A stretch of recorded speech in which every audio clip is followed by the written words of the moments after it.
Olá, amigos e amigas! Sejam muito bem-vindos a mais um programa podcast Mentes em Foco, a nossa dose semanal de sanidade mental. Eu sou Ivan Jacomassi e junto comigo está a minha parceira de vida e de estúdio, Josiane Freitas. E aí, Jô? Olá, Ivan. Sejam bem-vindos a mais um programa. Legal. E o tema de hoje, ele está como, Jô? Maravilhoso. Maravilhoso, incrível, resplandecente. Hoje nós decidimos abordar um tema que vocês nos pedem há bastante tempo já e que não havia ainda sido explorado em profundidade, que são as questões ligadas ao direito trabalhista e previdenciário. E para isso nós trouxemos ela, atenção, rufem os tambores, ela que é advogada, atua no ramo desde 2018, especializada no segmento trabalhista e previdenciário, a nossa amiga Ana Paula Cajui. Seja muito bem-vinda, Ana Paula. Olá, tudo bem, pessoal? É um prazer enorme estar aqui com vocês hoje.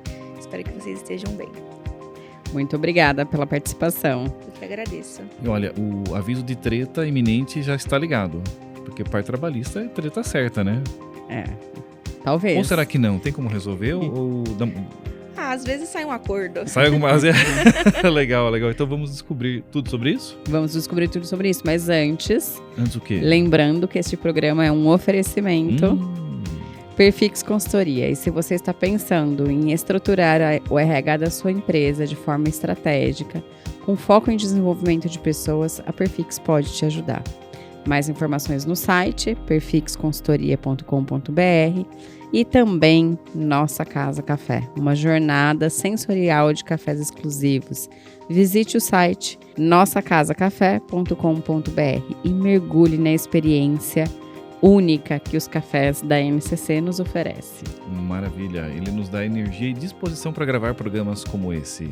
Está na hora de recarregar as energias. Que tal um café? Nada melhor do que um café Nossa Casa Café. Que tal?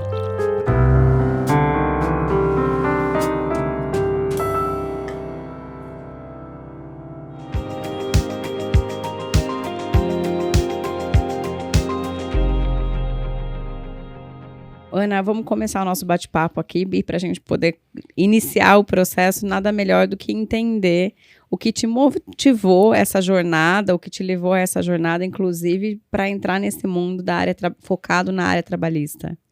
Eu digo que a área trabalhista me escolheu, na verdade. Eu sempre fui muito ligada aos direitos das pessoas, então isso me mexia muito comigo, no sentido de saber que muitas pessoas eram lesadas por não ter realmente ali um pouquinho só de conhecimento dos seus direitos. Mas foi o meu primeiro estágio. O meu primeiro estágio foi na área trabalhista, e ali foi quando eu comecei a ter contato com essa área e me apaixonei e nunca mais saí dela. Então, hoje, eu atuo muito nessa área e busco ali pelos direitos dos empregadores e dos empregados também. Interessante a sua fala, porque tem uma frase no mundo jurídico famosa, né? Você me corrija se eu estiver errado, mas o direito não socorre a quem dorme? É alguma coisa assim? Isso, o direito não socorre aos que dormem. Aos que dormem? Por que isso? Porque se você não lutar, se você não buscar e você não correr ali atrás dos seus direitos, ninguém vai fazer isso por você. Então, eu acho que você tem que dar o primeiro passo de falar, não, eu acho que isso aqui tá errado, eu tenho que buscar orientação, eu tenho que buscar me informar para que eu realmente possa ter o meu direito resguardado. Então, ninguém pode fazer isso por você. Eu não posso simplesmente te procurar e falar, olha, vem cá que tem um direito aqui que é seu. Não, você tem que tomar a iniciativa de procurar um advogado, buscar por uma orientação para saber se realmente aquela situação, ela fere ali algum artigo, se ela realmente condiz com a legislação ou não. O direito trabalhista é para quem tem registro em carteira? Não só para isso. Não? Não, tem muitas pessoas que trabalham hoje de forma ali sem registro, né, que entra como um prestador de serviço, mas depois a gente vê que realmente as cobranças não são de um prestador de serviço. Então, por isso que as pessoas buscam ali a justiça para ter aquele reconhecimento de vínculo, porque ela preenche alguns requisitos para ter ali o famoso registro na carteira. Então, não basta você ter um registro na carteira para poder saber que você tem um direito trabalhista. Às vezes a pessoa não tem um registro, mas ela é sim um trabalhador e ela tem aquele direito reconhecido. Aquela relação, o vínculo de trabalho, a relação de trabalho é que cria o direito. Isso. É porque quando você entra como prestador de serviço, você não pode ter algumas exigências. Então, por exemplo, você não pode ter carga horária, você não pode ter subordinação. Então, são alguns requisitos que que acabam configurando ali o vínculo. Eu sei que muitas empresas usam a estratégia do PJ para algumas posições. Quando eu posso ter alguém nessa condição de PJ, quando isso é legal, legítimo, está dentro da lei, e quando isso, na verdade, me coloca numa insegurança jurídica onde eu estou suscetível a uma ação trabalhista, por exemplo. O que acontece?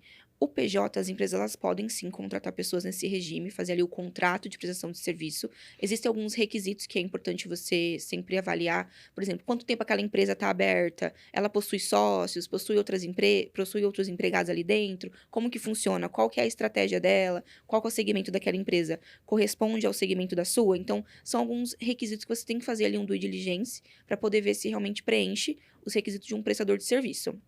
O que acontece? Quando você contrata um PJ, você não pode exigir que ele cumpra uma carga horária. Você tem que pensar o seguinte: eu estou contratando ele para prestar um serviço para mim. Então, se ele vai prestar de manhã, de tarde, de noite, não importa. Eu quero que aquele trabalho seja entregue. Então, por exemplo, eu sou de uma empresa de TI e eu contrato você para desenvolver um programa para mim. Olha, eu preciso desse programa até dia 15. Então, a pessoa ela vai ter até o dia 15 para desenvolver. Independentemente, ela vai trabalhar 8 horas, 12 horas por dia. Então, a empresa ela não pode fazer esse tipo de controle. E as empresas acabam se perdendo por isso. Certo. Porque como a empresa ela presta serviço normalmente no horário comercial, ela acaba exigindo que aquele PJ tenha ali horário. Você começa às 9 para às 18. Então, isso acaba desconfigurando ali o PJ. E aí é onde tem o problema para a empresa, porque ela acaba sofrendo ali uma ação. Então, o problema não é o fato da pessoa eventualmente trabalhar a semana inteira para mim. O problema é que eu coloco uma jornada para ela, é isso?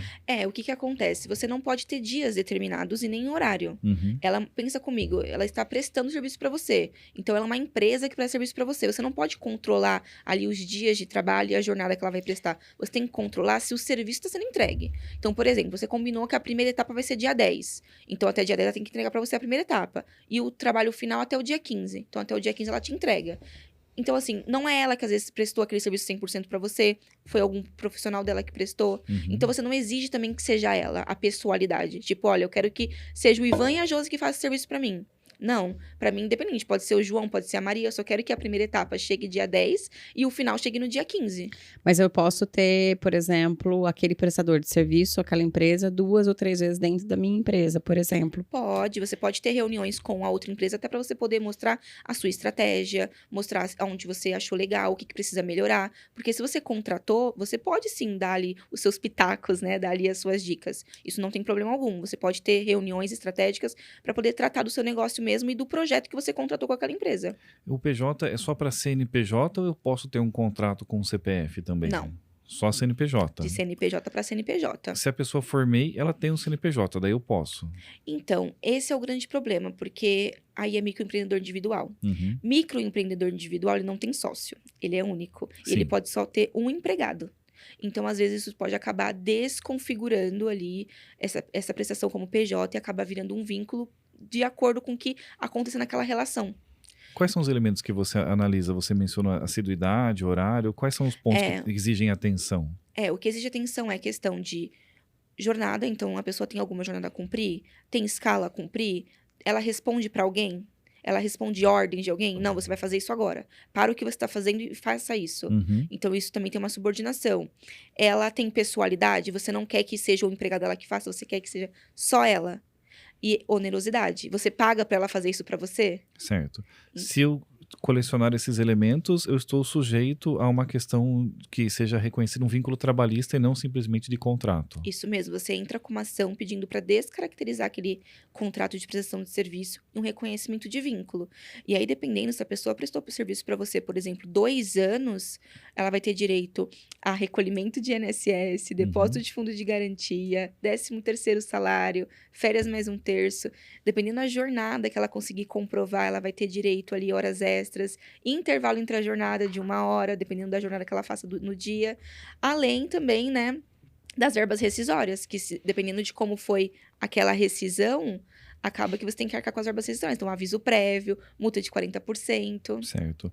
Eu posso, se eu tenho um funcionário PJ, eu não posso chamar de funcionário porque seria já prestador. o vínculo de legalidade, esse prestador. Eu não posso fazer uma avaliação de desempenho como eu faço com um colaborador, até porque ele não é subordinado a mim. Mas eu posso ter uma avaliação de resultado das entregas dele para gerar algum tipo de bonificação ou premiação associada a isso? Então, no caso de você poder avaliar ali o trabalho, você pode, até para você saber se você vai renovar aquele contrato, se você não vai, se as entregas estão sendo realizadas de acordo no prazo que foi estipulado. Isso Uhum. pode ter sim. Agora, você não pode fazer uma avaliação da pessoa dele. Você vai fazer uma avaliação ali realmente as entregas. O foco é sempre a entrega. Então, o resultado que Isso, foi entregue, o trabalho, e aí seriam isso, indicadores de tempo, qualidade, isso. assertividade. Isso mesmo, no caso seria basicamente isso, de você avaliar se as entregas estão sendo assertivas, se o tempo que realmente ele deu, ele cumpriu, ele entregou antes, Uhum. se às vezes aquele valor que você está pagando por aquele projeto é o valor do mercado, você pode às vezes tentar uma empresa com um custo menor, então Certo. sempre vai ser basicamente isso. E o empreendedor, quando ele contrata um prestador de serviço nesse modelo, quais são os cuidados que ele precisa ter do ponto de vista de documentação, registro e controle para que, eventualmente, se ele for acionado, ele consiga demonstrar que ele estava agindo de uma forma lícita, legal? Então, quando as empresas me procuram nesse sentido, o que eu sempre oriento?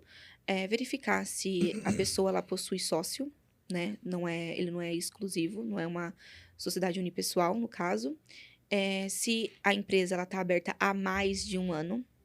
Por que mais de um ano? Porque às vezes, a empresa ela vai prestar serviço para você e ela abre a empresa agora. Uhum. O típico MEI mesmo, né? Que a gente mencionou, É. abre o MEI e eu faço contrato. Ou ela pode abrir ali, às vezes, uma empresa mesmo, uma ME. Só que Uhum. aí, imagina, a empresa ela só tem um mês que ela está aberta no mercado. E aí eu já contrato ela para poder prestar serviço para mim. Então, isso acaba deixando um pouco vulnerável aquela relação. Por quê? A empresa pode falar o seguinte, não, eu estava em contato com eles, eles falaram assim, só ia me contratar como PJ se eu abrisse uma empresa. Então, a Entendi. condição para me contratar como PJ foi a abertura da empresa. Certo. Então, eu nunca oriento que você feche com uma empresa que tem um período muito curto ali de abertura, porque isso pode, sim, deixar ali vulnerável aquela relação. E no dia a dia, como eu lido com, como eu me comunico, o que que eu tenho que registrar e manter bem alinhadinho? Eu sempre acho importante as atas de reuniões. Então, por exemplo, vamos ter uma reunião na semana para poder tratar de alguns assuntos. Faça uma ata de reunião de quais foram os assuntos, o que foi tratado, os dois assinam, tudo certinho.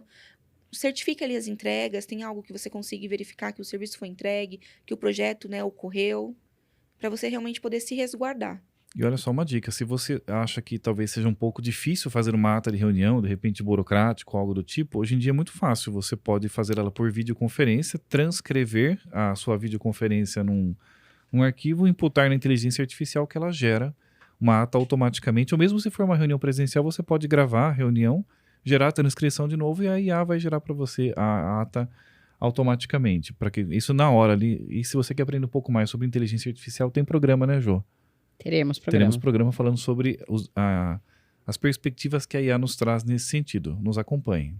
Eu acho importante, por exemplo, quando você vai gravar a reunião, você coloca ali por exemplo, vou usar o Teams para poder gravar uma reunião. Coloca ali no chat. Informamos que essa reunião será gravada, você está de acordo com a gravação? Até por conta da LGPD, né? Uhum. Que é direito de imagem. Então, você dá o de acordo e você já sabe que aquela chamada, né? Aquela reunião vai ser gravada tanto em vídeo, tanto em áudio. Perfeito. Tá, já temos um bloco bem esclarecido já.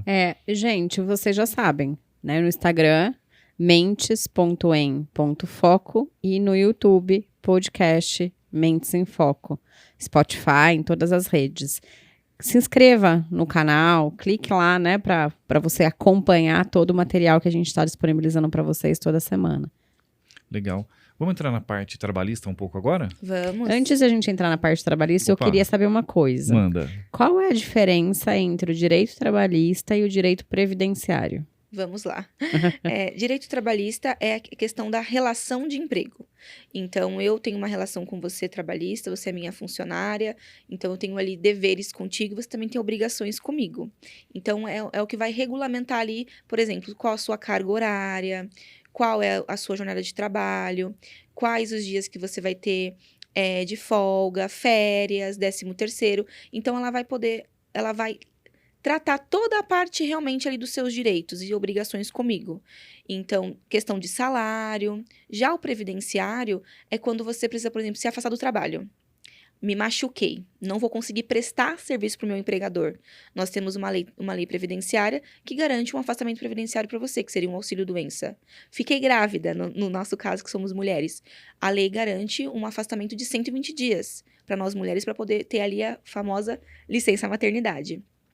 Também temos, por exemplo, direito à amamentação. Então, quando nós retornamos da licença maternidade, até o nosso bebê completar 6 meses de vida, a lei trabalhista garante pra gente 30 minutos, né? 2 intervalos de 30 minutos cada por dia para poder amamentar nosso filho até ele completar 6 meses de vida.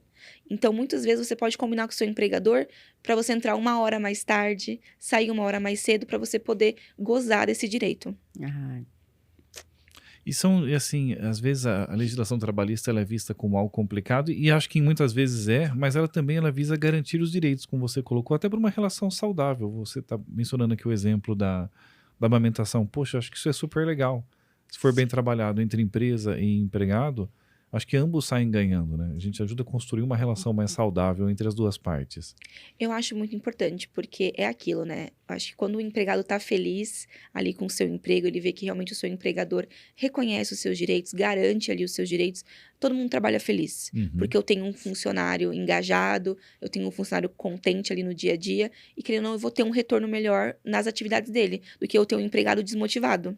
Que você sabe que ele pode ir trabalhar, às vezes cometer algum erro, porque ele está pensando em outra coisa, às vezes está preocupado. Então, isso é muito importante. Você trouxe a palavra engajamento, eu achei muito legal, porque se fala muito hoje em promoção do engajamento, porque é considerado algo muito importante como ferramenta de produtividade. E a gente fala de engajamento através de pesquisa de clima, gestão da cultura, propósito, mas ele começa, na verdade, já nessa essência básica que é no contrato de trabalho.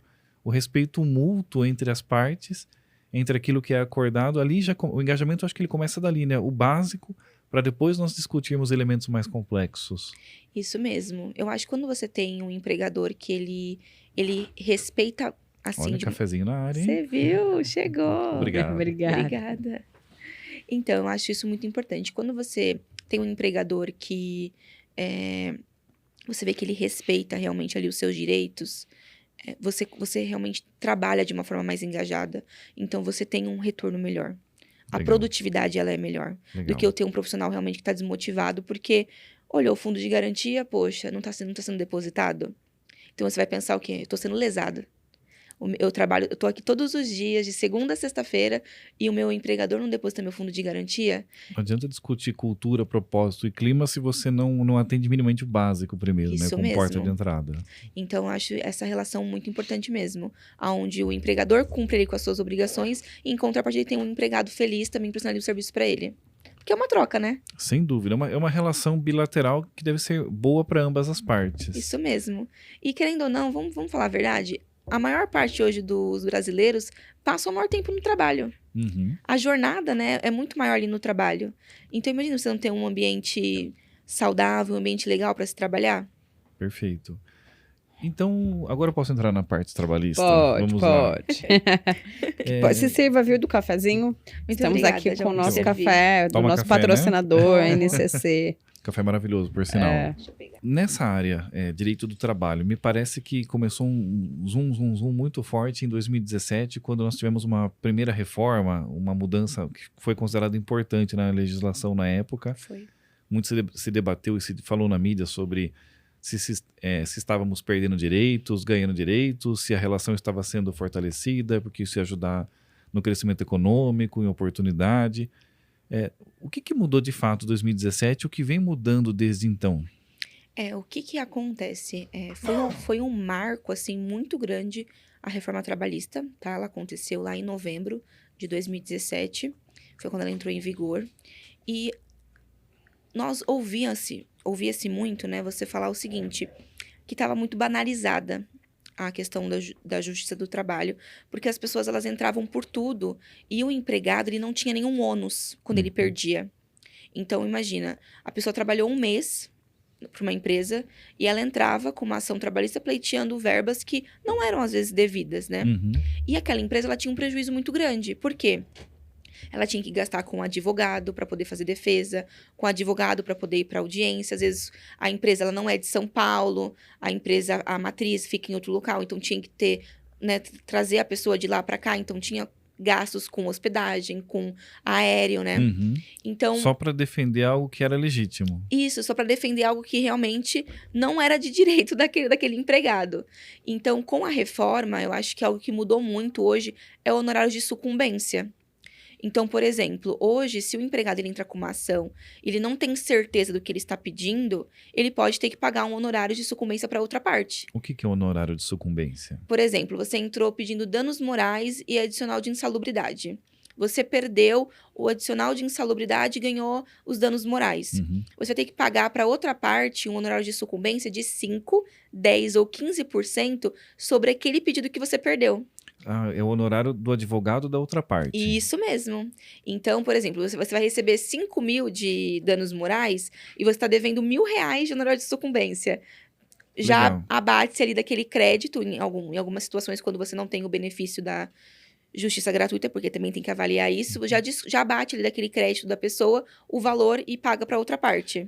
Mas esse é um modelo básico no direito. Se eu processo você em qualquer esfera que não seja trabalhista, e eu estou errado, eu não consigo sustentar o meu processo, eu tenho que pagar o honorário da outra parte, correto? Isso já no trabalhista não era assim. Não era. No trabalhista só entrou em vigor mesmo em 2017. Então, Antes talvez não positiva tinha. essa mudança, porque te exige que você tenha digamos, um maior zelo com aquilo que você vai pleitear. É o que eu sempre falo para os meus clientes. Entre com pedidos certos, né? Não entre com aquele pedido que você tem dúvidas. Tipo assim, eu acho que eu posso ganhar. Não.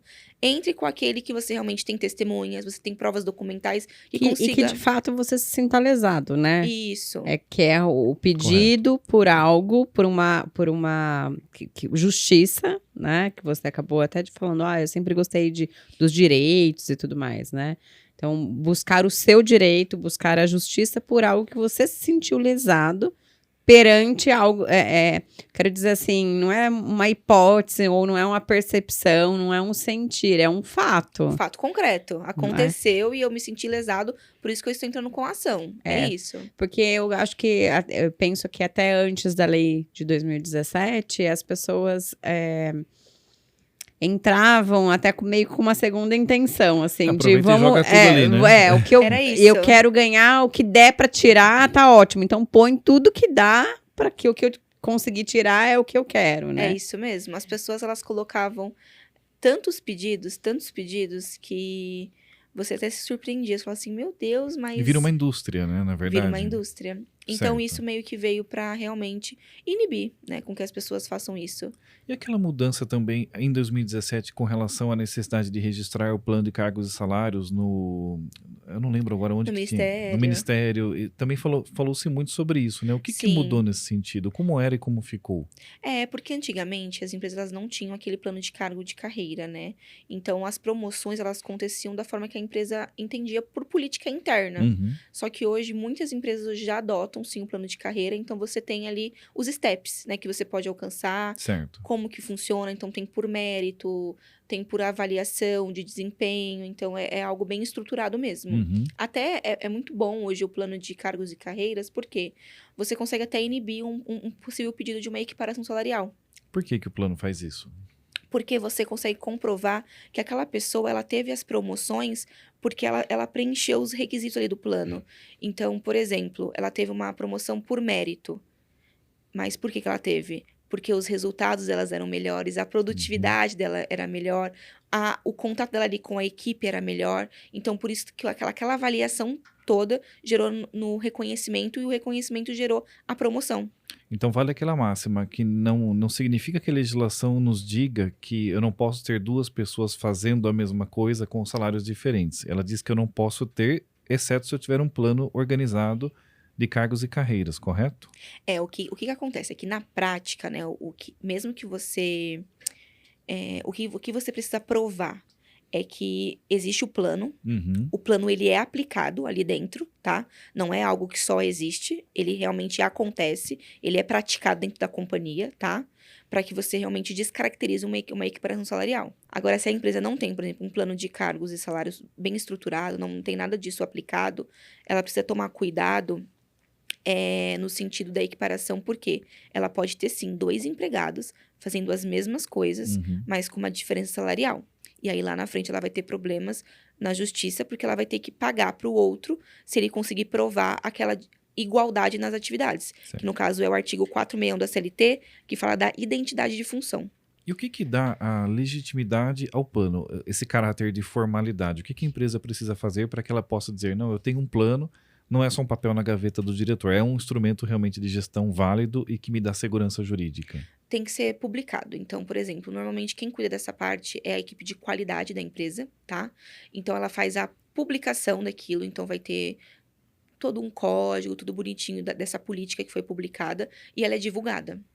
Entre todos os colaboradores. Isso, ela Acesso é divulgado. livre. Acesso livre. Isso tem que estar disponível para eles. Isso, normalmente na intranet da empresa fica disponível. E quais os elementos desse plano de cargos que eu preciso publicar? As descrições, a política, a faixa salarial? O que Qualificação. que eu preciso publicar para que isso seja consistente? O plano ele tem que ser bem estruturado. Então, por exemplo, ele tem que ter quais são os requisitos daquele cargo, né? Qual é a qualificação dele, quais são as atividades principais que ele vai exercer ali no dia a dia, aonde aquela pessoa pode chegar. Então, por exemplo, ela entrou como júnior, aí o que ela precisa ter para poder chegar no pleno? Então, você tem aquilo, você mostra para ela quais são os próximos degraus. Certo. Então, é essa questão mesmo. Os valores dos salários dentro dos cargos eu não preciso mostrar. Não. Isso eu só digo, olha, eu tenho um júnior, plano e sênior, eu tenho o step XYZ, mas não preciso mostrar os valores, porque isso é minha estratégia interna. Isso, normalmente a gente não divulga nos planos o valor da remuneração da pessoa. Certo. Então, só tem lá mesmo falando, ó, hoje o júnior são esses requisitos, essas qualificações que eu preciso, e são essas atribuições dele. Perfeito. Aí, qual é o pleno? Qual é o sênior? Certo. E para a movimentação dos colaboradores dentro de um mesmo cargo, que seriam as progressões nos steps, a minha avaliação também tem que ser formal ou eu posso deixar isso meio livre? Cada gestor tem o seu critério, faz a sua avaliação e movimenta as pessoas segundo um orçamento definido? Não, tem que ser tudo bem documentado. Então, você precisa ter, por exemplo, feedbacks. Naquele ano, você aplicou feedbacks positivos naquela pessoa. Então, você tem um sistema que registra, um portal que registra aqueles feedbacks. Você teve reuniões mensais, onde mostrou ali os gráficos que o resultado daquele profissional foi muito elevado. Então, ele trouxe resultados melhores para a empresa. Então, tudo isso é documentado. Certo. Então, com o que você consegue mostrar isso? Com relatórios, às vezes do próprio sistema. Às vezes a pessoa ela, atende chamados. Você consegue extrair um relatório de chamados mostrando a quantidade que ela atendeu, a produtividade. E quais foram os níveis de criticidade? Nível baixo, nível médio, nível alto. Então, você consegue ver ali realmente a produtividade e a qualificação daquela pessoa. E isso é muito bom para você depois conseguir provar por que ela teve aquela evolução. Certo, eu tenho que ter então esse registro histórico, esse diário de desempenho dos meus colaboradores. Sim. Com indicadores objetivos e tudo mais. Isso mesmo, você precisa comprovar isso através de documentos e relatórios. E o que acontece nos casos de equiparação e de desvio de função? O que caracteriza cada um? O que a gente costuma dizer? Hoje, o desvio de função, ele não tem hoje um artigo que trata ele na legislação. Então, a gente usa muito o desvio de função, a jurisprudência. Certo. Então, é muita questão jurisprudencial. Então, você vai pegar artigo ali, decisões, né, em alguns tribunais, para você poder usar como exemplo, para você comprovar. O que comprova muito o desvio?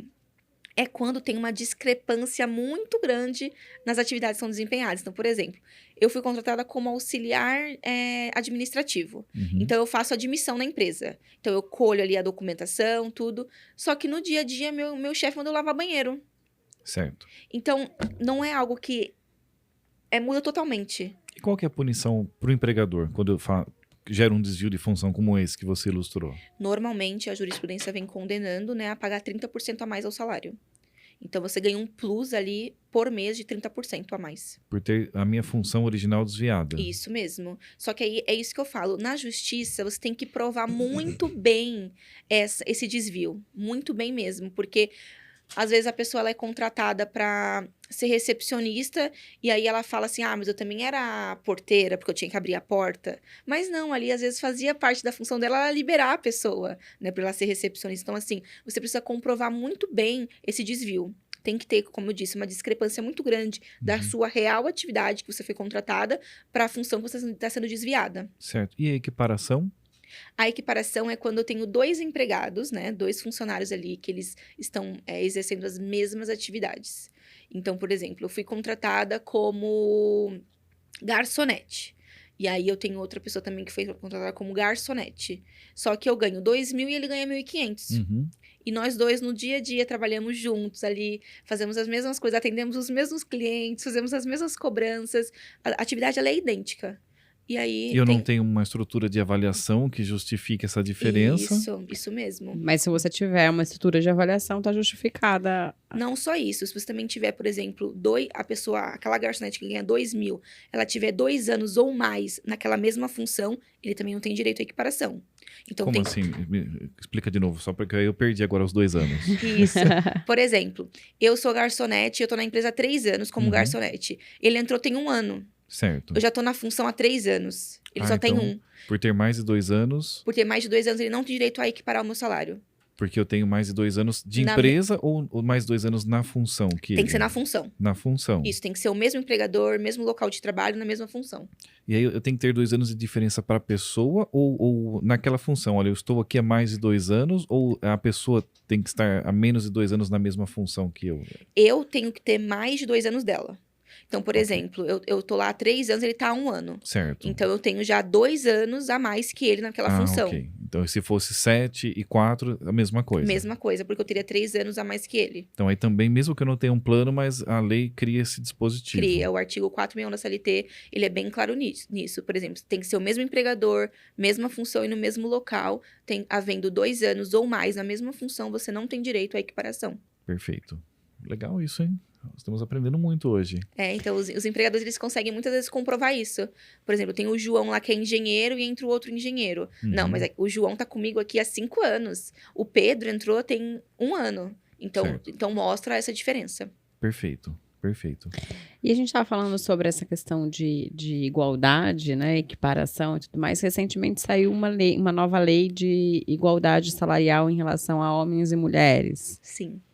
Eu queria que você falasse um pouquinho mais da lei. Assim, eu queria até conversar um pouquinho para entender. As empresas têm que entregar um relatório para entender um pouco mais como está funcionando esse processo. Isso mesmo. É algo recente, né? Aos poucos, nós mulheres, né, estamos conseguindo conquistar mais direitos, né? Que eu acho que é nada mais justo do que isso mesmo que está acontecendo. Seria, no caso, a discriminação salarial. Hoje ela não pode acontecer, tem que haver uma igualdade entre o salário das mulheres e dos homens. Então, se eu sou jornalista e você também é jornalista, a gente trabalha ali juntos, na mesma função, no mesmo cargo, não tem por que você ganhar 5.000 e ele ganhar 7 pelo gênero. Então, não pode haver essa distinção por conta do nosso gênero, por ele ser homem, por eu ser mulher. Então, as empresas, sim, elas precisam apresentar um relatório comprovando que se a pessoa está na mesma função que o outro, o salário é igual. Então, você é advogada júnior e ele é advogado júnior. Os dois precisam ser equiparados com o mesmo salário. E se eu tiver o plano de cargos com essa estrutura documentada? Por exemplo, a Josiane está na empresa há 1 ano, eu estou há 2. Não temos ali os 2 anos de diferença, mas nesse 1 ano a mais em que eu fui avaliado, apresentei resultados melhores e por isso o meu salário ele avançou e o dela não. Aí tudo bem? Então, depende. Aí depende. Por quê? Às vezes 2 anos a gente pode falar que é um tempo curto, né? Às vezes para você também ter tantas promoções e evoluções. O que daria pra gente justificar, às vezes, uma diferença ali salarial, às vezes seria um dissídio. Então, por exemplo, você está na empresa há 2 anos, então você já passou por 2 dissídios, e por isso que ele que está entrando agora entrou com um pouco menor, porque não passou pelos dissídios. Certo. Mas, às vezes, você conseguir comprovar que ele, por ser homem, ganha mais, e ela que entrou por ser mulher ganha menos, só com o plano, às vezes, a sua justificativa vai ficar um pouquinho fraca por conta da relação do tempo e por ser júnior. E no máximo, talvez a diferença salarial fosse pequena, né? Porque os dois teriam um salário de ingresso equivalente, tecnicamente... Eles deveriam de estar, talvez, no mesmo step, né? Isso ou mesmo. Um step de diferença, se tem 1 ano de diferença, teve uma avaliação. 1 ou 2 steps de diferença. Eu acho que um sistema de carreiras ele vai demonstrar, olha, o valor de contratação do cargo é 5. Então, a Josiane hoje está em 5, que ela acabou de ingressar na carreira. Eu também ingressei com 5, isso consta documentado. Só que eu estou aqui há um tempo maior, eu passei por um ciclo a mais de avaliação, essa avaliação me habilitou, eu subi um step, eu estou com 5.300, por exemplo. Você está com 5. Aí, ok. Ok, se você conseguir comprovar que você realmente subiu Nesses ali, termos. nesses 2 anos, subiu ali um step e você conseguiu ter esse aumento aí de R$300 por conta do seu mérito, tem toda aquela documentação, tudo organizadinho, consegue justificar. Aí sim, do contrário, aí lascou. Do contrário, aí você pode ter aí problemas. E a única correção possível por parte da empresa é subir o salário da Josiane ao nível do meu? Ou o que acontece na prática? Legal, tem a diferença. E agora? Você jamais vai poder rebaixar o salário do outro. Certo. Então, no caso, o que acontece? Você tem que equiparar a Josiane ao salário do Ivan. Eu tenho que aumentar o salário dela para ter os mesmos patamares, porque a nossa diferença surgiu em função do gênero. Isso. Não existe um outro fator que justifique essa diferença. Isso, se você não tiver como comprovar que essa diferença salarial é por conta realmente do step, não tive isso, ou a empresa não tem plano de cargos e salários, aí você realmente vai ter que equiparar ela ao seu salário, porque senão você pode sofrer aí algumas consequências, né? Ela pode entrar com alguma ação, pedir um dano moral, uma indenização, porque você está descumprindo ali e, querendo ou não, discriminando ela pelo gênero por ela ser mulher. E agora as empresas vão ter que divulgar periodicamente relatórios sobre a questão salarial delas, correto? Isso mesmo. As empresas vão ter que comprovar ali que elas não fazem, né? Não possuem nenhum tipo de discriminação em relação ao gênero. Certo. E como é que vai ser esses relatórios, será? Vai ser um relatório mesmo, normalmente pode ser pelo e-social, pela ficha de registro, onde você comprova ali realmente quais são as pessoas que estão no mesmo cargo, qual é o sexo, feminino ou masculino, e realmente ali a diferença, se há alguma diferença, às vezes pode ter diferença, como eu te disse, do ano. Tipo, olha, a Ana tá aqui, ela é plena, mas ela tá aqui, há 10 anos como pleno.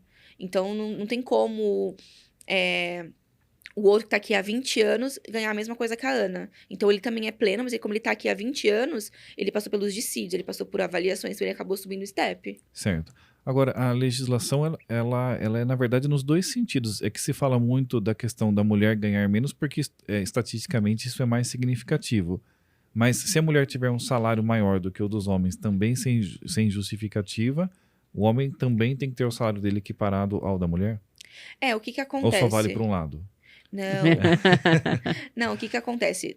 Tá sendo, assim, mais reforçado em relação à mulher, porque é uma cultura muito antiga, né? Essa questão da discriminação, e que ela vem sendo falada há muito tempo. Mas se hoje eu tenho 2 empregados, como eu disse, que fazem a mesma coisa, fazem as mesmas atividades ali, por ela ser mulher e por ele ser homem, não tem essa distinção. Então, ele entrou agora e ela tá, tipo, há 2 meses, equipara-se o dele ao salário dela. Certo. Então, não tem essa distinção. Na verdade, o tema da equiparação já é antigo, né? Mas o que agora está se dando uma ênfase um pouco maior na questão de gênero, as diferenças salariais em função de gênero, porque é uma questão importante, o reconhecimento público de que as mulheres têm estatisticamente salários menores e que isso precisa ser corrigido. Isso mesmo. Mas é um fato antigo, já a legislação já proibia essas diferenças salariais não justificadas há algum tempo. Sim, nós temos muita jurisprudência nesse sentido, falando que isso é vedado, né? Você não pode ter ali uma desigualdade salarial por conta do gênero da pessoa, entende? Então, isso já era muito tratado. Desde a Constituição de 88, isso já tem ali os mecanismos, as premissas básicas, né? Sim, que proíbem isso. Todos são iguais perante a lei, não pode ter desigualdade. É isso mesmo. Um tema que também é muito discutido é que antigamente, né, as mulheres elas tinham direito aí ao intervalo, por exemplo, de 15 minutos antes da hora extra. Você mencionou as mulheres porque os homens não tinham? Era só as mulheres? As mulheres. Ah, é? Nós tínhamos direito a 15 minutos antes da hora extra. Isso o pessoal não escancara no G1, né? Qual que é a força que o acordo coletivo tem hoje nessa relação entre empregador e empregados? Ainda mais depois de 2017, porque mexeu um pouco nisso também em 2017, né? Com a reforma, né, de 2017, ela trouxe muita validade para o acordo coletivo. Mais do que havia antes. Mais do que havia antes. Hoje você pode ter acordo coletivo e acordo individual com o seu empregado. O que é o acordo coletivo e o acordo individual? Por exemplo, acordo coletivo é direto com o sindicato.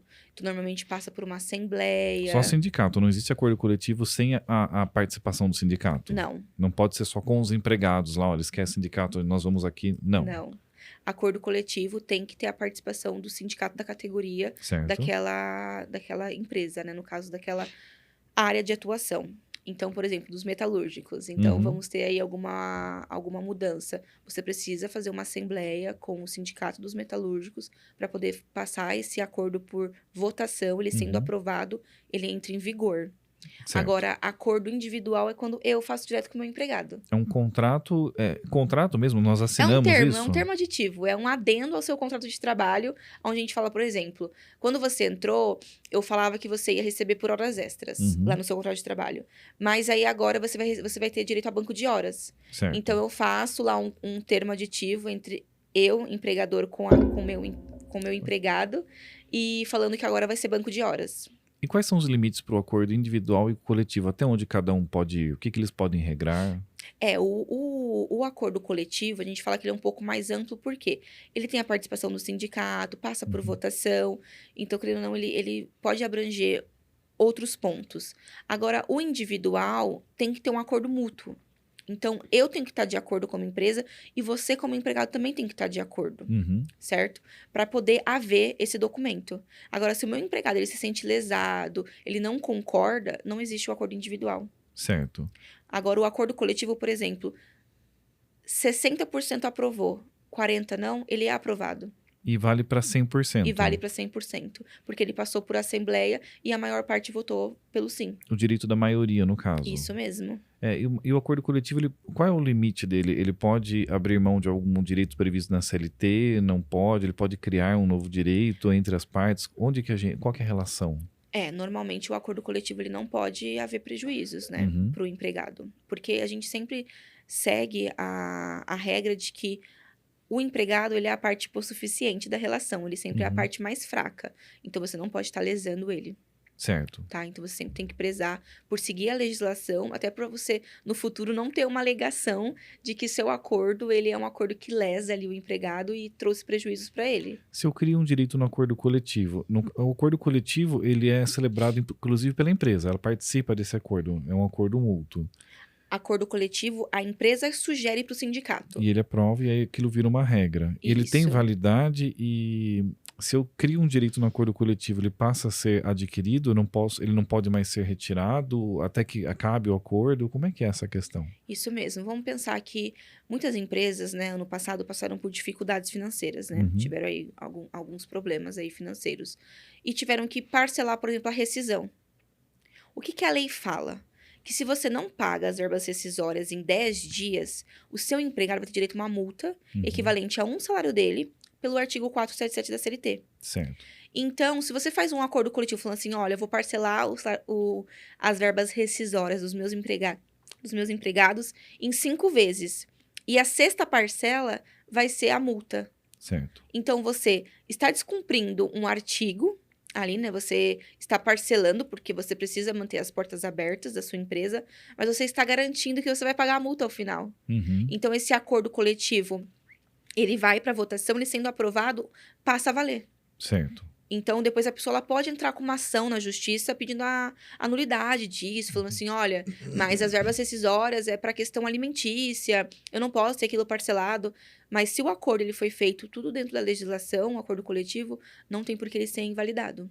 Certo. Então, ele fica valendo até porque a empresa, quando foi fazer, ela parcelou, só que ela garantiu a multa. E ele tem validade, o acordo coletivo? Tem. Ou ele pode ser por 10 anos, 20? Isso é regrado em lei também? Então, normalmente, quando você faz o acordo coletivo, você coloca a vigência.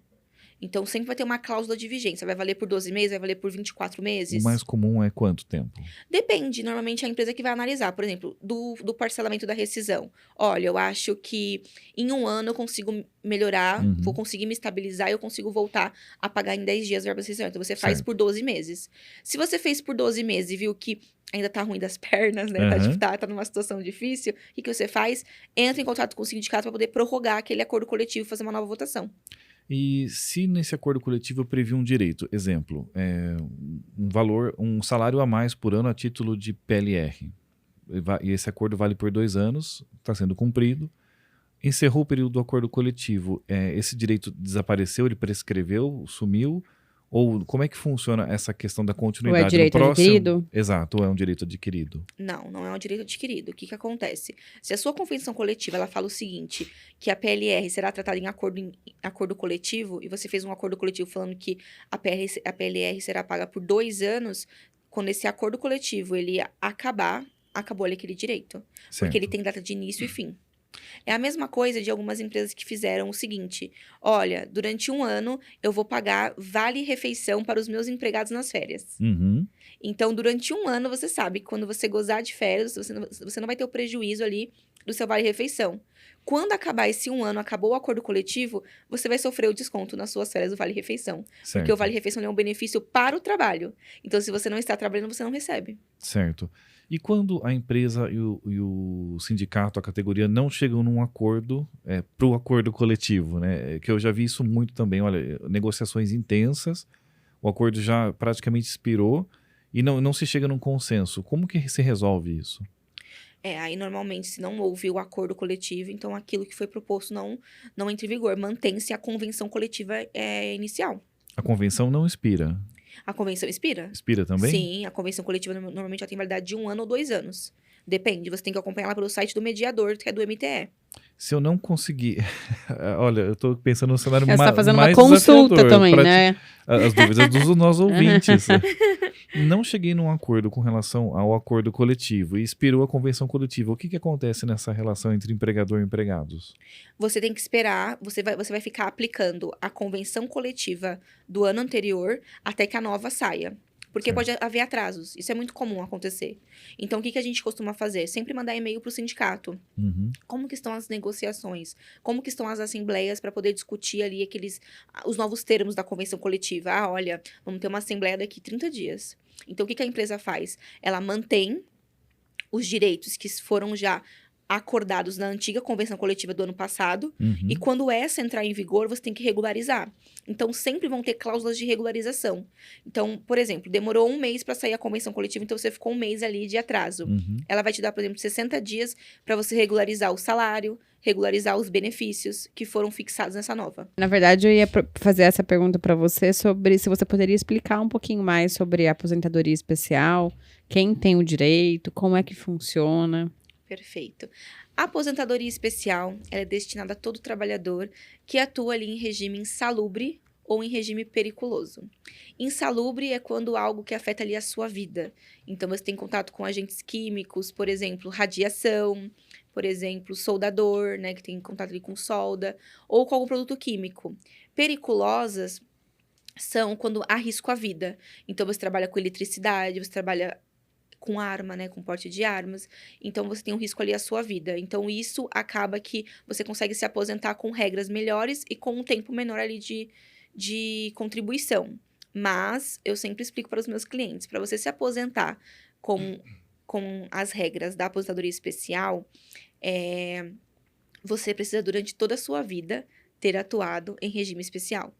Então, você tem que ter trabalhado 25 anos com atividades insalubres, 25 anos com atividades periculosas. Se eu trabalhei 20 anos como atividade insalubre e depois troquei de emprego, eu não aproveito aqueles 20 anos da minha vida que foram dedicados nesse tipo de atividade? Sim, você consegue aproveitar, só que até a reforma previdenciária. Que foi em? Novembro de 2019. Ah, então agora eu não posso mais pedir, é isso?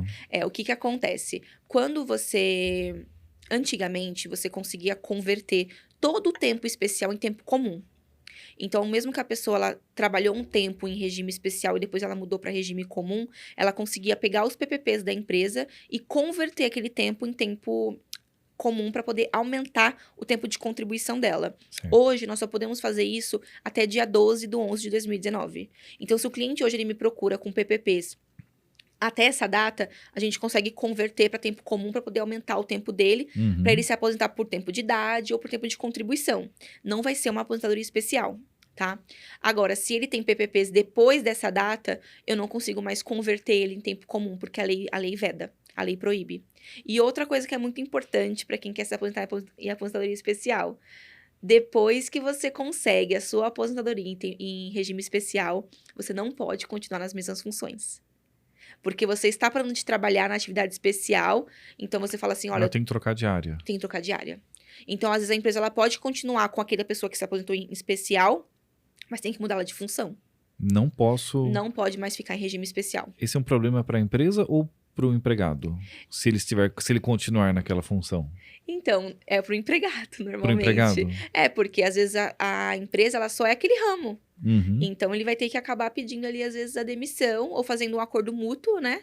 Entre as duas partes, conforme o artigo 484, a linha A da CLT, que é um acordo consensual, para poder sair da empresa. Porque o INSS, né, a gente tem as leis previdenciárias, ele proíbe. O que acontece com ele se ele continua e é descoberto naquela função? Ele pode ter ali uma ação, né, do INSS para poder devolver aqueles valores, né, que foram Certo. pagos. Pode sofrer aí algumas consequências bem severas, porque ele descumpriu ali uma regra. Ele Então, não pode. Aposentou, ele tem que trocar de área. Isso mesmo, ele precisa trocar. Então, eu sempre que procuro um cliente lá, eu sempre faço ele assinar um termo de que ele está ciente, né, de que ao se aposentar em regime especial, ele terá que trocar de função. Porque senão já era. Isso mesmo, senão, bau. Bau. E a Previdência é um tema polêmico, né? Porque ela se discute muito a solvência dela, vai quebrar, eu já escuto há muitos anos, quebra ou não quebra, vai quebrar em 2020, depois 2025, 30, não se sabe qual é a solvência. Então é compreensível esse movimento para tentar preservar um pouco a Previdência também, né? Agora com a revisão da vida toda, né, que foi aprovada... O que é a revisão da vida toda, né? O pessoal fala muito disso também, está pautado no STF. Isso, o que acontece? Ano passado, nós tivemos ali a aprovação, né, da revisão da vida toda, onde... O que acontece? Quando as pessoas elas iam se aposentar, o INSS ele pegava toda a vida contributiva dela, tá? Só que para fins de remuneração, que chama RMI, remuneração inicial, ele pegava só de julho de 94 para frente. Então, tudo que a pessoa recebeu em cruzeiro, que era antes de julho de 94, não entrava. Para calcular o valor da minha aposentadoria. Para calcular. E algumas pessoas, né, a gente pode colocar, 50% da população ganhava muito em cruzeiro. Então, a remuneração dele em cruzeiro era muito maior do que em real. Então, ele acabou sofrendo um prejuízo quando ele foi se aposentar, porque a remuneração dele ficou menor, porque não foi computado aqueles valores. A reforma, que é a revisão da vida toda, ela fala o seguinte, você tem que computar todo o período.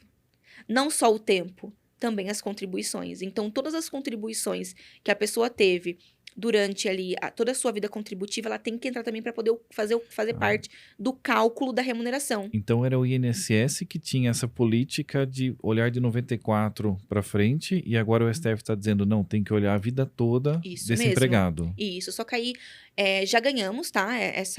Né, foi um direito conquistado ali para os trabalhadores, para os beneficiários, né? Já ganhamos. Só que agora o INSS recorreu no sentido do quê? Ele quer que tenha um marco inicial para poder pagar aquelas pessoas. Então, ele não quer pagar todos os atrasados. Porque agora eu imagino que vai ter uma enxurrada de gente entrando na justiça para recalcular isso. Sim, muita ação. O que é esse marco que o INSS quer? Ele quer, por exemplo... Está sendo discutido ainda, tá? Não foi aprovado. Mas que seja, por exemplo, da distribuição da ação para frente. Você não tem direito ao retroativo. Porque o que hoje impactaria então mudaria muito... meu salário daqui para frente sem retroagir. Não, senão o que vai ter de precatório nesse país nos próximos anos vai ser uma loucura. Então, muito precatório. Porque, olha, eu vou falar um negócio pra você, é muito cliente. Imagina o potencial explosivo desse tipo de decisão. Sim, tem alguns clientes lá no escritório que eles se aposentaram com um salário mínimo. Quando eu fiz o cálculo da revisão toda, era pra se aposentar com 5 mil, com 6 mil. E se fizer isso retroativo... Então, teve um cliente que deu 600 mil reais de atrasados. É muito expressivo, é muito expressivo. É muito, porque ele se aposentou, com R$2.500 na época, e era para ele se aposentar com o teto. Nossa. Então, só de atrasado, tá dando 594 mil. Isso já corrigido? Tudo bonitinho, tudo atualizado, tudo bonitinho. Certo, então agora o STF ainda não se posicionou se é a partir de quem pedir daqui para frente ou se vai ter retroativo, falta decidir isso. Eu acredito que vai ter um marco. Acho que financeiramente não é, acho que não é só, aí acho que existe uma questão que se sobrepõe até o direito. Me parece claro que essas pessoas têm direito, mas a questão é, dá para fazer, né? É viável, né? Esse programa está sendo gravado em março de 2024, então dependendo do ano em que você estiver nos ouvindo ou vendo, Fique atento aí que pode ser que isso já tenha sido resolvido. Isso, pode ser que já logo entre em pauta e vão estar decidindo esse tema. Tem uma expectativa de prazo para que esse marco seja ou não definido? Olha, a gente acredita que esse ano de 2024 nós tenhamos aí a decisão. Deve ter essa decisão. Isso mesmo. E ela é extremamente impactante. É a estimativa que esse ano de 2024 a gente tenha. Tá para ser julgado, né? Então... Nossa, é interessante, vou chamar de doutora, né? Lógico, doutora. Afinal de contas, é doutora. É uma doutora. Não, pode me chamar de Ana. Porque nós ouvimos termos ali na televisão, no jornal, né? A revisão da vida toda. Já ouvi muitas vezes, nunca tive noção da dimensão do que isso pode significar para o país. Isso mesmo. Muitas pessoas, elas me procuram e falam assim, mas o que é essa tal da revisão da vida toda? As pessoas não sabem. Senta aí que eu vou te contar, então. Agora você pode falar para ela, assiste esse programa. Está vendo? O nosso podcast é cultura, informação. O programa de hoje foi uma aula. Né? Isso mesmo. Ô, Ana, aproveitando, olhando um pouquinho para o futuro, qual que é a sua perspectiva da relação com o trabalho, ou até a que a gente está falando aqui da questão da aposentadoria, né? Posso aproveitar e engatar uma pergunta também? Pode ser. Olhando para o futuro, a questão dos informais, né? Você fala muito hoje a questão da uberização do trabalho, a questão dos motoristas e outras profissões que não se tem uma relação de... Inclusive interessante, nós falamos no começo sobre o contrato PJ. Um motorista de aplicativo, por exemplo, ele tem um contrato, acho que ele assina com a plataforma provavelmente algum tipo de contrato, mas não sei se ele tem um CNPJ... como que a tendência do direito em lidar com esse tipo de relação? O que acontece? Já tivemos aí nos tribunais, né? Porque o Uber, ele não é algo muito antigo, né? Esses motoristas de aplicativos é algo mais recente. Mas vamos falar da Uber. Já tivemos aí algumas decisões trabalhistas reconhecendo o vínculo. Uhum. Por quê? Você não pode mandar outra pessoa dirigir no seu lugar. Tem que ser você... tem uma carga horária, agora se não me engano, acho que são 12 horas que eles podem dirigir, ou são 8 horas, alguma coisa assim. Tem um limite de horas Tem um limite que eles de conseguem horas. e depois o aplicativo bloqueia. O aplicativo bloqueia, porque antigamente não bloqueava. Então, tem uma questão aí de alguns requisitos que preenche. Tem a onerosidade, então a pessoa recebe para poder prestar aquele serviço. Então, já tivemos, sim, algumas decisões que comprovaram esse... O que eu ouvi e já li em algumas reportagens é que em tribunais de primeira e segunda instância, esse vínculo, muitas vezes ele é reconhecido, mas que quando chega a nível de STJ, STF, isso vinha caindo sistematicamente e que existia uma tendência agora do STF mesmo tentar pacificar ou uniformizar esse julgamento, e se sim ou se não, isso acho que não é um fato definido ainda, parece que é uma tendência de que não se reconheça o vínculo trabalhista, mas o governo está pautando uma proposta agora de projeto de lei. Isso mesmo. Para criar uma contribuição previdenciária mínima e alguns requisitos. Como que você vê essa questão, a tendência disso? Isso mesmo que você disse. Normalmente, na primeira instância, né, e na segunda... Ela vinha sendo ali reconhecida em algumas instâncias, né? Só que quando chegava no TST o tema, ou às vezes até no tribunal mesmo... Eu falei STJ, né? TST, na verdade, e STF, né? No caso, varas, né? Que são os fóruns, TRT, que é o tribunal que é a segunda instância, e TST, que é o nosso... E depois, por último, o STF. Então, normalmente ali na vara, a gente às vezes tinha ali o direito reconhecido em relação ao Uber, em relação ao vínculo. Mas quando chegava num tribunal, que ia analisar mais de perto, ia verificar a situação, aquele direito ali ele não era mais reconhecido, então ele era excluído da condenação e nós tínhamos uma reforma. E quando chegava também no TST, também, às vezes, tinha ali uma mudança naquela decisão e falava, não, tá certo, a Uber de recorrer, porque não há o que se falar em vínculo empregatício. Uhum. A pessoa que faz o horário que ela quer, ela que faz a jornada dela, ela que decide, tipo, hoje eu quero ir, hoje eu não quero, não há uma penalização. E de fato é assim mesmo, né? Isso mesmo. Então, eu não vejo ali no futuro, não sei como que vai se manter, mas eu não vejo no futuro sendo ali um direito reconhecido em relação... Até porque eles não prestam serviço só para Uber. Eles prestam muitos desses serviços para 99. Sim. Agora, com esse aumento aí de entregas pelo Mercado Pago, Mercado Livre, eles também se cadastram. Então, se você pede, às vezes, uma expedição de ofício para esses outros órgãos, você consegue comprovar que ele não era exclusivo meu. Ele prestava serviço para outras instituições também. Então, isso também acaba sensibilizando um pouco aquele pedido. Certo. A questão dessas perspectivas na relação trabalhista, como que você vê o futuro? modalidade, CLT, contrato. E, na verdade, o futuro até para que os profissionais possam estar mais preparados para isso. Exato. Eu vejo que as empresas, elas estão, a cada dia que passa, se inteirando mais, sabe? Eu acho isso muito importante também, até para ter, como eu disse, para ter uma relação ali saudável entre empregado e empregador. Então, eu vejo que o futuro é as empresas realmente se adaptando cada dia mais ali às legislações, cumprindo, para que diminua ali as ações trabalhistas. Eu vejo que desde 2017 para cá, já teve uma redução muito grande. Caíram muito. Se você pegar uma estatística de antes da reforma e após a reforma, você já vai ver que o número de ações despencou. E não Diminuíram porque muito. não existam mais direitos no Brasil, mas eu acho que isso moralizou um pouco essa questão do pleito, de quando pedir, como você colocou bem. E às vezes a pessoa também... É o desgaste, né? Então, muitas vezes a pessoa também não quer entrar com a ação por conta daquele desgaste emocional que a pessoa às vezes vai acabar tendo. Às vezes não vai ter testemunha. E é o que eu falo, né? No direito do trabalho, hoje a prova fundamental é a testemunha. Uhum. Você pode ter muita prova documental. É muito bom. Isso vai corroborar muito com o seu processo. Mas a testemunha, gente, ela é a prova-chave. E às vezes a pessoa não tem. Então isso acaba... Eu imaginaria o contrário, que a testemunha era mais frágil e que a documental era primária. Mas... Não. Sabe por quê? A testemunha está sob juramento. Então, quando a testemunha senta ali na frente do juiz, ela faz um juramento certo. de só falar a verdade, sabendo que se ela mentir, se ela omitir ali alguma informação, ela pode ser processada e responder por crime. Uhum. Então, além dela ter uma multa pecuniária, além dela poder ser presa, então ela tem ali o dever de falar a verdade. Então, por esse motivo que hoje se preza muito pela testemunha.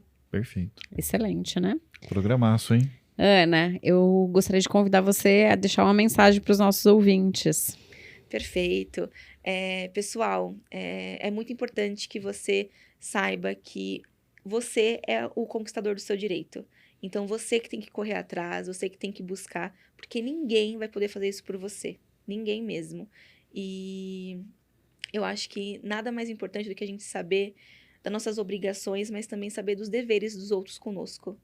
E ficar por dentro de tudo. Acho que é o mais importante. Excelente. E como é que os nossos ouvintes te encontram? Me encontram no meu Instagram, é o @adv.anacajuí. Muito bom. E vocês já sabem, Mentes em Foco, mentes.em.foco no Instagram, podcast Mentes em Foco no YouTube e Mentes em Foco aí no Spotify. E você, Ivan, que é das redes sociais? Até hoje não fui encontrado em nenhuma delas. Muito obrigada, Ana, pela participação, pela aula que nos deu aqui. Nossa, aprendi demais hoje. Sobre o tema, muito relevante para nós. Eu que agradeço. Muito obrigada pelo convite e espero voltar em breve. Com certeza. Ivan, muito obrigada. Até o que próximo. Agradeço. Até a próxima. Valeu, galera. Até o próximo episódio. Valeu, pessoal. Tchau, tchau. Tchau.